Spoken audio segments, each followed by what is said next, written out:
Hello, beloved. Yeah, I'm in kind of a phone booth here in Munich in a business lounge. Pretty nice. And I'm trying to record this, and this is a place where people are supposed to call, take notes. It's a business stuff, so what do? That's my business. To record something for you guys. I would call this going home.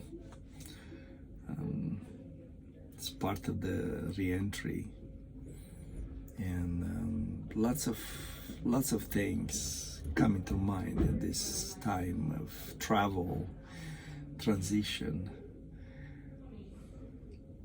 First of all, it's what you leave behind. And this is, it was so powerful.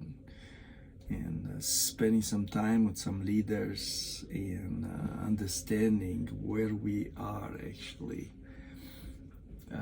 for the work in Europe, especially Romania. It's beautiful, it's powerful. Started to plan. Didn't frame them yet, didn't pray enough for that, but start to plan in the mind, talking to different leaders the next year. And it seems that that's going to be more of conferences, 2-3 day conferences, because I do believe the sonship touchdown. It was so heavenly that and lots of people could not hear it, but now lots of people can hear it. So let's bring it, let's make it more clear. And yes, it is a heavenly message, but I think it's the enemy can distract us and can bring all kind of interpretations of it. The enemy doesn't know the truth. There is no truth in the devil. There's no truth. So everything he says is kind of a guessing, the best guess of what he feels with that dark wisdom that matches. And even some of the words sound the same or sound right, but it's not truth. So we're gonna bring it more clear, maybe do some teaching.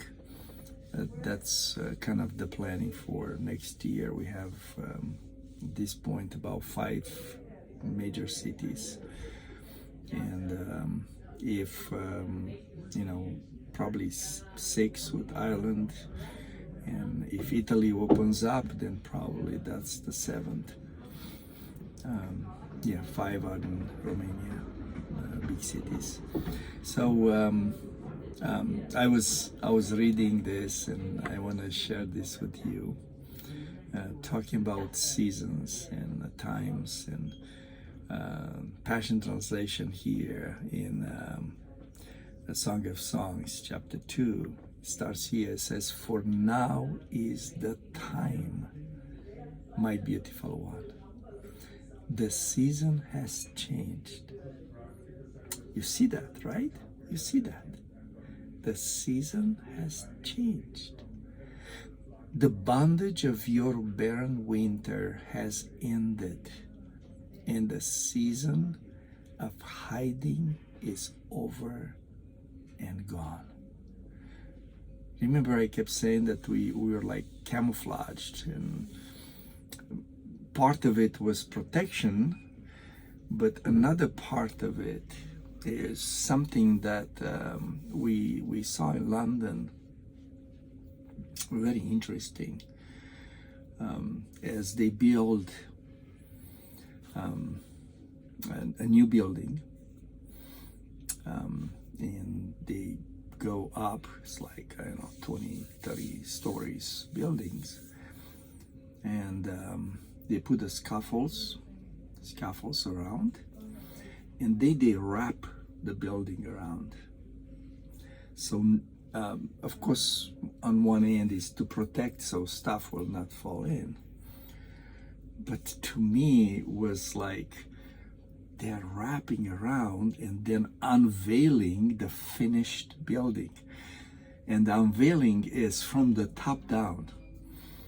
Unveil, to take the scaffolds down, and then unwrap as it goes down, and here is the brand new building. Where was it? It was camouflage. It was wrapped around. That's kind of how I see it's happening to us. People might not see, might not understand, and as I did see a few times with some of the people that I met, it's almost like the unwrapping happened, and they kept looking. It's like, who are you? You got something. It's like, this is, we haven't heard that. Who are you? So the season of hiding, it's over and gone. The Lord is manifesting you, us. The rains have soaked the earth, verse 12, and left it bright with blossoming flowers. The season for singing and pruning the vines has arrived. Singing and pruning, they seem very different, almost opposite. I think I mentioned this when I was in Toscana, in Italy. There was the season of the grapes. The grapes were ripe, so they were gathering the grapes. I think the pruning starts earlier, before the grapes, probably as the winter finishes, maybe spring. But singing and pruning, who sings when it's pruned? Who sings when it's, yeah, hallelujah, more cleansing, Lord? But I know that's a season that's coming. Yeah, no more the wraps around. And as we are exposed, it's very important, that the exposing is going to bring lots of singing, but some pruning too. So get ready for that. What does it mean, the pruning? That means you are a branch that brings fruit, because it is written, the branches that bring fruit, He prunes them, He cleanses them so they can bring more fruit. That's it. So this is verse 13. Can you not discern this new day of destiny breaking forth around you? The early signs of my purposes and plans are bursting forth. Hallelujah.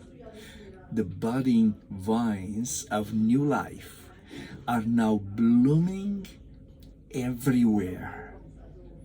The fragrance of their flowers whispers, there is change in the air. Hallelujah. So going back home, it's a transition, because there is change in the air.